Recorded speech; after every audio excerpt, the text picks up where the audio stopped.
वचन अखिल भारतीय संत मत सत्संग के संस्थापक और गृहस्थ में आनंद योग के जनक परम संत महात्मा परम पूज्य श्री यशपाल जी महाराज अर्थात परम पूज्य भाई साहब जी द्वारा प्रतिपादित इन अनमोल वचनों का पालन करना अति आवश्यक है।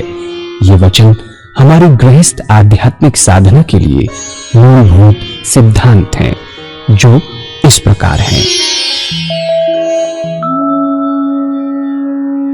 हम दुनिया की हर चीज की कीमत आंकते हैं, अपने मानव जीवन की कीमत भी जाने व परमात्मा की प्राप्ति हेतु साधना करें। मनुष्य योनि एक उपहार है, इसीलिए परमात्मा को धन्यवाद देते हुए आधा घंटा प्रातःकाल, आधा घंटा सायंकाल पूजा अवश्य करें।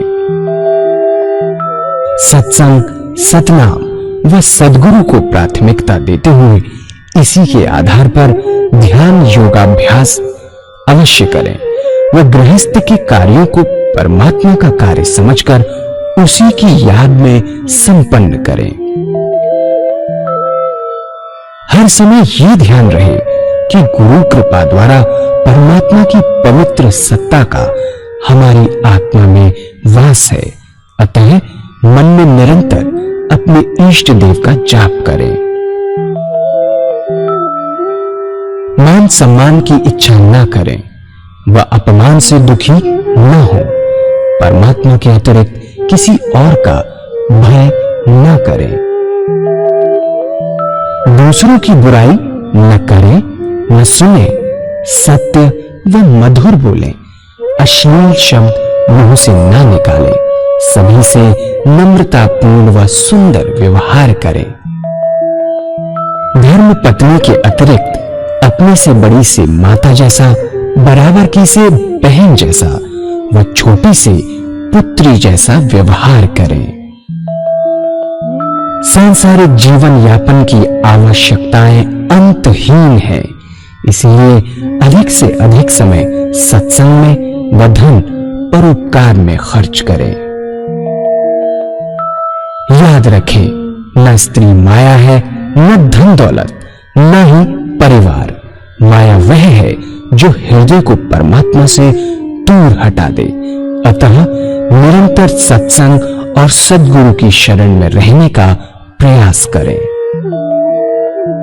भोजन अपने इष्ट को अर्पण कर प्रसाद रूप में परमात्मा की याद में करें।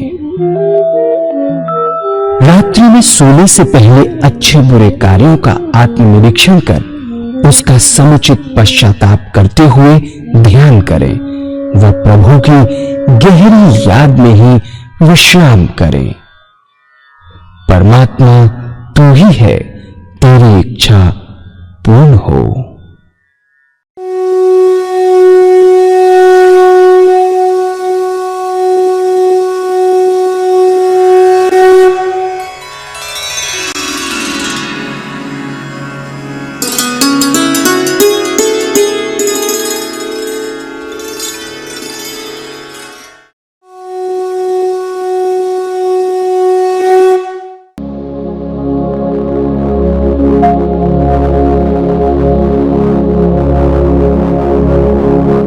जय सद्गुरुदेव जय पद शरणम श्री स्वरूप चरणों शरणम। जय सद्गुरुदेव जय पद शरणम श्री स्वरूप चरणों शरणम। अगर अभ्यास करेंगे तो बहुत विशेष लाभ आपको मालूम होंगे। ऐसे भाई बहनें दिन रात भर नींद नहीं आती, ऊट पटांग सपने आते, आने बंद हो जाएंगे।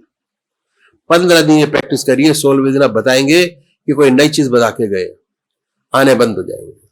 अभ्यास और बढ़ेगा, आपके सपने बदल जाएंगे, सुंदर सुंदर भाव आएंगे, सुंदर विचार आएंगे, सुंदर सुंदर सपने आएंगे। आप देखेंगे कि पूजा कर रहे हैं, अपने इष्ट देव के मंदिर में बैठे हैं, पूजा कर रहे हैं, अपने इष्ट का दर्शन, अपने गुरु का दर्शन, सत्संग में बैठे हैं। साधक और तरक्की करता है इसके आगे तो अनंत प्रकाश नजर आएगा सूर्यों का, सारा शरीर विद्युत से उत्पोत महसूस होगा। जब साधक सोकर उठता है तो वही चीज हासिल करता है। ऐसा साधक जिस ध्यान में सोया था उसी के ध्यान में उठता है। जो याद करके सोएंगे बस सुबह वही मिलेगा आपको। अच्छा करके सोएंगे अच्छा मिलेगा, खराब करके सोएंगे खराब मिलेगा। उसके मुख से परमात्मा का नाम निकलता है। जिस अवस्था में सोया था उससे अच्छे ध्यान की अवस्था में उठा। जो अच्छे साधक हैं जिनके आज्ञा चक्र पर स्पंदन होता है, या टीका लगाते हैं हम, ये सिंबल देते हैं कि यहां पर स्पंदन होना चाहिए, जैसे आज्ञा चक्र का स्पंदन। जो टीका यहां लगाया जाता है वो इसलिए लगाया जाता है स्पंदन के लिए, कि वहां तक पहुंचे पहले। सिंबॉलिक है यहां का टीका। तो जिस अवस्था में जो अच्छे साधक है जिनके आगे चक्र पर स्पंदन होता है, यदि सोते समय आगे चक्र पर स्पंदन था, जब उठेंगे तो स्पंदन और तेज होता मिलेगा। आत्मा यही कहती है कि जिस ध्यान में सोया था रात भर उसी का ध्यान बना रहा। तो 6 घंटे सोने के वास्तव में पूजाएं बदल जाते हैं। बस सिंपल बात है। यह शरीर और मन का विशेष गुण है। मन रात को जिन विचारों में डूब कर सोता है उन्हीं विचारों में पड़ा होता है। हम लोग ग्रस्ती हैं। कभी कोई मुसीबत आ पड़ी तो सोने से पहले उस मुसीबत की चिंता होती है। रात भर उसी मुसीबत में सोते हैं, सुबह उठते हैं, मुसीबत कम नहीं होती और गहरी होती है। अगर इसी प्रकार एक बच्चा है, मां का दूध पीते पीते सो जाता है, रात भर चप चप करता रहता है, मानसिक रूप से दूध पीता होता है। सुबह 2 घंटे में अगर भूख लगती है तो रात को 6 घंटे में भूख लगती है उसको। मन का गुण है।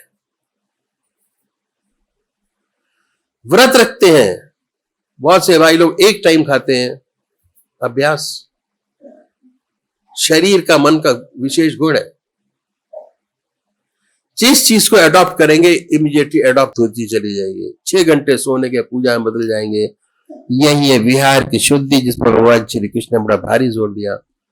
विहार शैया सच्चा योग क्षेम का क्षेत्र है, जहां साधक को सच्ची प्रगति मिलती है। ये तरीका संतों ने बताया कि कैसे विहार सच्चा हमसे बने।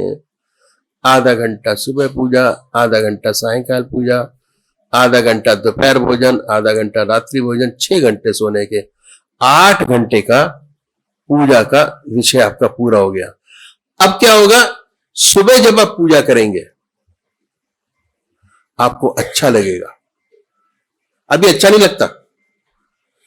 अब सुबह जब आप पूजा करेंगे आधा घंटा तो आपका मन लगेगा और ऐसे ऐसे अनुभव खुलेंगे कि अपने आप आपको लगेगा कि परमात्मा ने शरीर में बनाया क्या है। हमारे बहुत कुछ बनाया। उसके जैसे जैसे अनुभव खुलते चले जाएंगे आपका मन आपके इसके चरणों में और लगना शुरू होगा। आगे का रास्ता अपने आप खुलता चला जाएगा। यह है तरीका 8 घंटे का ध्यान करने का जो मैंने आपके सामने रखा। उसके बाद कभी मौका मिलेगा तो इसके आगे की चीज बताऊंगा कि 8 के 16 घंटे कैसे बने, 16 के 24 कैसे बने। चलते फिरते खाते पीते सोते जागते 24 घंटे परमात्मा का ध्यान। और उसका ओज रिफ्लेक्शन दूर से देख के पता लगेगा कि हाँ ये ज्ञानी आदमी है। दूर से देख के पता लगता है परमात्मा तू ही है, तेरी इच्छा बोल। ఇప్పుడు గురుదేవులు ఇంకా మన దగ్గర ఏమైనా ఖాళీ సమయం ఉందా భగవంతుడికి ఇవ్వడానికి అనేటువంటి విషయానికి వస్తే మనందరం కూడా సాధారణంగా రాత్రి నిద్రకి కొంత సమయాన్ని కేటాయిస్తాం. ఉదయం నుంచి చేసిన పనులన్నింటికి శరీరం అలసిపోయి ఉంటుంది. శరీరానికి విశ్రాంతి ఇవ్వడం కోసం నిద్ర అనేటువంటిది మనందరికీ కూడా సర్వసాధారణమైన విషయం. ప్రతి మనిషి కూడా 6 గంటలు లేదా సుమారు 8 గంటలకి సమయాన్ని నిద్ర కేటాయిస్తూ ఉంటాం. మరి ఆధ్యాత్మిక భాషలో చూసినట్లయితే ఈ నిద్రా సమయం అంతా కూడా వృధాగా పోతుంది. నిద్రించే సమయంలో మనం ప్రపంచం తాలూకా పనులు ఏమి చేయట్లేదు, సంసారం తాలూకా పనులు చేయట్లేదు.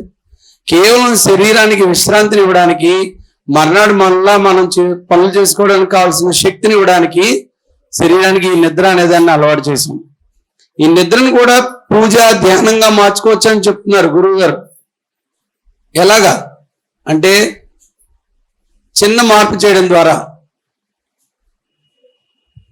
నిద్రపోయే ముందు ప్రతి మనిషి కూడా ఇక సంసారం తాలూకా పనులన్నీ అయిపోయి, ఇంట్లో తాలూకా పనులు అయిపోయి కేవలం పడుకుంటున్నాము అనుకున్న సమయానికి ఒక్క 10 నిమిషాలు మన ఇష్టదేవి యొక్క ధ్యానంలో సమయాన్ని గడిపి, ఆ తర్వాత ఆ రోజు ఉదయం లేచింది మొదలుకొని నిద్రించే వరకు మనం చేసినటువంటి పనులన్నీ కూడా 1-2 సార్లు ఆలోచించి, ఈరోజు మన వల్ల ఏమైనా మంచి జరిగిందా, ఇతరులు ఎవరికైనా ఉపకారం చేశామా, ధన సహాయం, మాట సహాయం, ఏదైనా పరోపకారం మన వల్ల జరిగిందా అని తెలుసుకుని, ఆ మంచి ఆ కర్మ యొక్క ఫలితం ఏదైతే ఉందో అది భగవంతుడికి అర్పించాలి.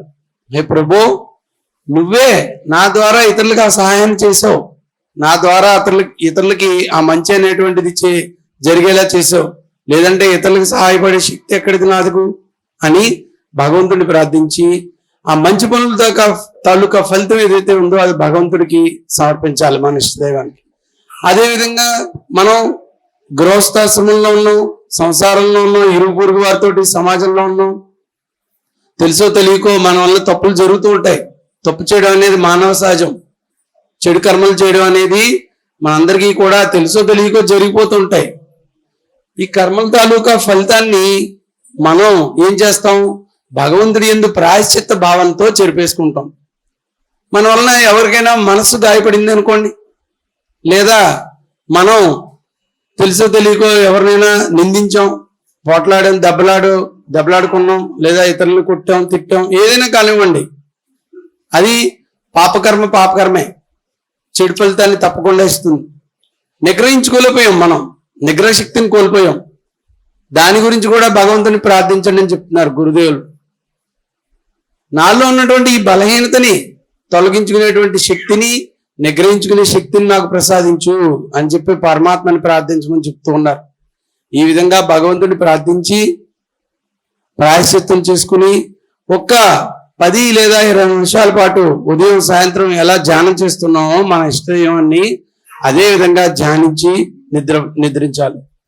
ఈ పడుకునేటువంటి నిద్రాశయ ఏదైతే ఉందో, నిద్రగది ఏదైతే ఉందో అదే అసలైన సాధనా క్షేత్రం అని చెప్తున్నారు గురుదేవులు. యోగ భాషలో, ఆధ్యాత్మిక భాషలో సాధకుడికి ఎక్కువలో ఎక్కువ ఆధ్యాత్మిక అభివృద్ధి నిద్రా సమయంలోనే జరుగుతుంది అని చెప్తూ ఉన్నారు.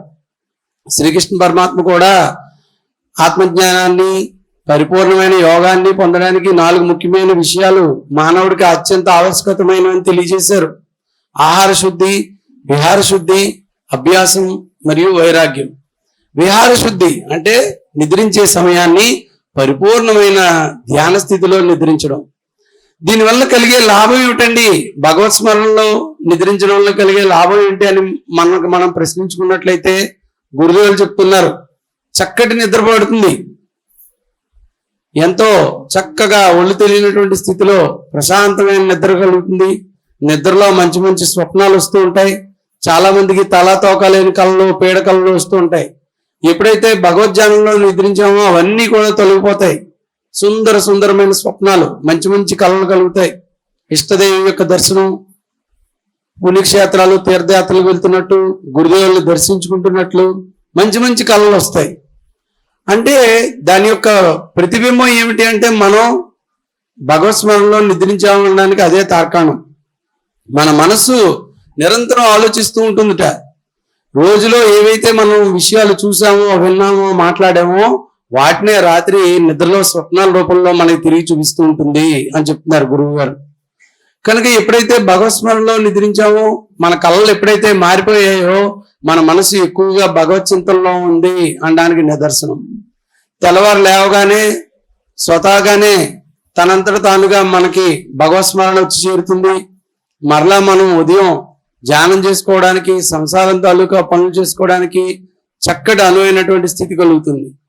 ఈ విధంగా ఉదయం అర్ధగంట, సాయంత్రం అర్ధగంట ధ్యానం, పూజ, మధ్యాహ్నం అర్ధగంట, రాత్రి అర్ధగంట భగవత్ స్మరణలో భోజనం తినడం, గంట సమయం, రాత్రి 6 గంటల సమయం భగవత్ స్మరణలో నిద్రించి పూజగా మార్చుకోవడం, 8 గంటల సమయం మనకి తెలియకుండానే మన దగ్గర ఉన్నటువంటి విలువైన సమయాన్ని ఏది కూడా వృధా చేయకుండానే ధ్యానంగా, పూజగా, భగవత్ స్మరణగా మార్చేసుకున్నాం. ఇది మన విధానం యొక్క గొప్పతనం.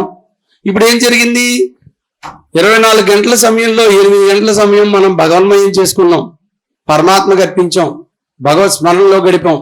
ఇంకా 16 గంటల సమయం అలాగే ఉంది మన పనులు చేసుకోవడానికి, మనకి ముఖ్యమైనటువంటి పనులు చేసుకోవడానికి అలాగే ఉంది. దీనివల్ల కలిగేటువంటి లాభం ఏమిటంటే గురుదేవులు చెప్తున్నారు, ఎప్పుడైతే మనిషి ఈ 8 గంటల సాధన ఫస్ట్ స్టెప్ అచీవ్ అయ్యాడో, సాధనలో మొదటి మెట్టు విజయం సాధించాడో, ఇక ధ్యానం అనేది ఆటోమేటిక్ గా కలుగుతుంది అని చెప్తున్నారు. ఎప్పుడు కూర్చుంటే అప్పుడు, ఎక్కడ కూర్చుంటే అక్కడ భగవద్ ధ్యానం అనేది, మనస్సు ఏకాగ్రచిత్తం అనేటువంటిది దాని అంతటా అదే కలుగుతుంది అని చెప్తున్నారు. సాధనలో మిగిలిన 16 గంటలు కూడా భగవత్ చింతనలో ఎలా ఉండాలి అనే విషయం ఎప్పుడైనా అవకాశం దొరికినప్పుడు తెలియచేస్తాను అని చెప్తున్నారు గురుదేవులు. फाइनली क्या होता है, ये हमने बताया आपको, शारीरिक पूजा और मानसिक पूजा, 2 चीज पूरे. आगे बढ़ेंगे तो आत्मिक पूजा के बारे में बात करते हैं. कैसे होता है शायद समझ ना आए लोगों को. हमारा मस्तक जो है वो स्पंज की तरह है, और हमें सारी मेमोरीज आज तक की याद नहीं है, कुछ याद है कुछ नहीं है याद. जिसका इंप्रेशन सबसे गहरा पड़ा है वो याद है, जो हल्की यूं निकल गई दिमाग से. ठीक है, हम राम नाम लेते हैं, राम इंप्रेशन दे रहे हैं बॉडी के ऊपर, बार बार कह रहे हैं राम, इंप्रेशन दे रहे हैं, फिर कह रहे हैं राम, इंप्रेशन दे रहे हैं. तो वो माइंड के ऊपर इंप्रेशन बनता चला जाता है. ऐसे रेत के ऊपर आप हाथ रखिए हल्के से तो छोटा इंप्रेशन बनता है, उसको और ठोकिए तो और ज्यादा इंप्रेशन बनता है, और ठोकिए तो और ज्यादा इंप्रेशन बनता है. हम राम नाम 24 घंटे ठोक रहे हैं दिमाग के ऊपर, राम नाम इंप्रेशन जा रहा है माइंड के ऊपर. अब वो इंप्रेशन इतना पक्का हो जाता है कि एट लास्ट अंत समय में वो इंप्रेशन काम आता है और कोई चीज याद नहीं होती. वो इंप्रेशन ही काम आता है और कोई चीज, कोई शरीर कमजोर हो जाता है, मन भी कमजोर होता है. जो सारी जिंदगी आपने किया है वो अंत समय में फ्लेयर अप होके वो चीज सामने आ जाती है. इतना बड़ा है इसका राम नाम का महत्व है जिंदगी के अंदर. And that is the end. पता नहीं लगता कि कब शरीर से आत्मा निकली और कब आई. जैसे आती है वैसे निकल के चली जाती है. This is the end. परमात्मा तो ही है. इसलिए लोग भक्ति में लगे रहते हैं, भक्ति इसलिए करते हैं.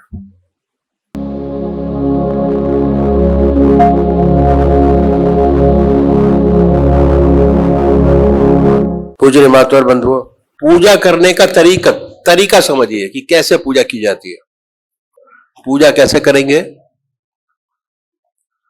कैसे ज्यादा से ज्यादा टाइम अपनी साधना में लगाएंगे. विषय साधना का है, साधना.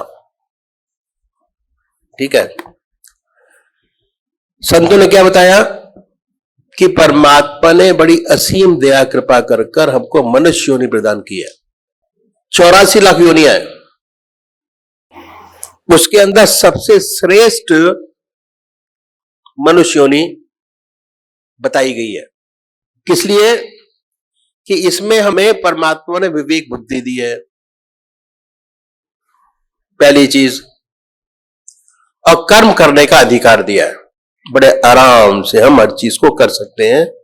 हमारे मन के अंदर इतना सोच विचार करके सारी चीजें बहुत अच्छी तरीके से कर सकते हैं. ठीक है.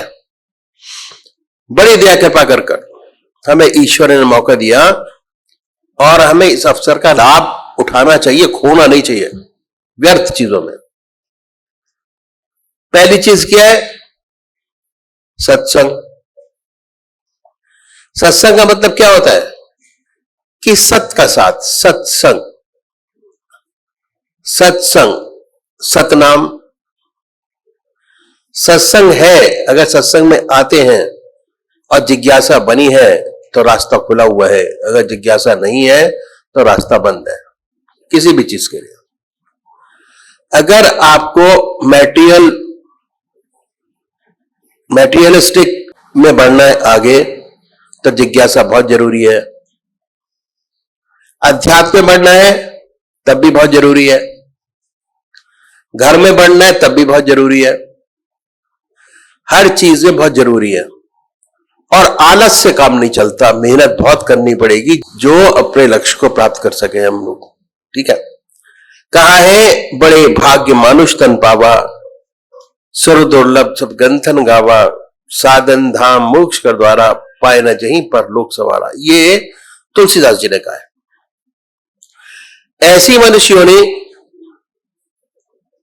जो बड़े भाग से मिली है और बड़ी मेहनत के बाद मिली है।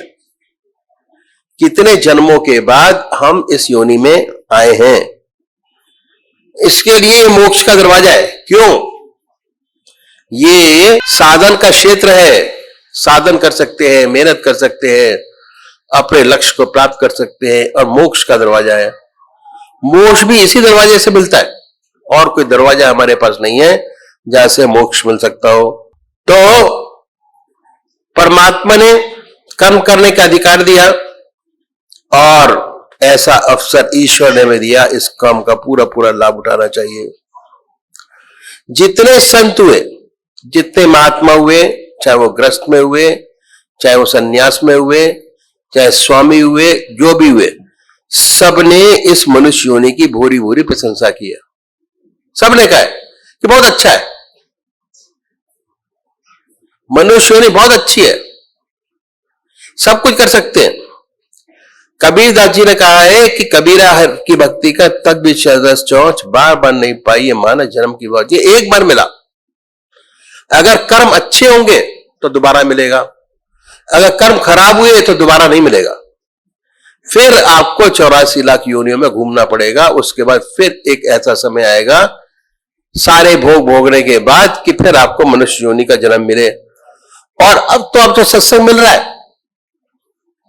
आंध्र प्रदेश के अंदर हर गांव में, हर जगह पर ऑलरेडी सेंटर्स है जहां पर ध्यान योग की क्रिया कराई जाती है, पूजा पाठ के बारे में बताया जाता है।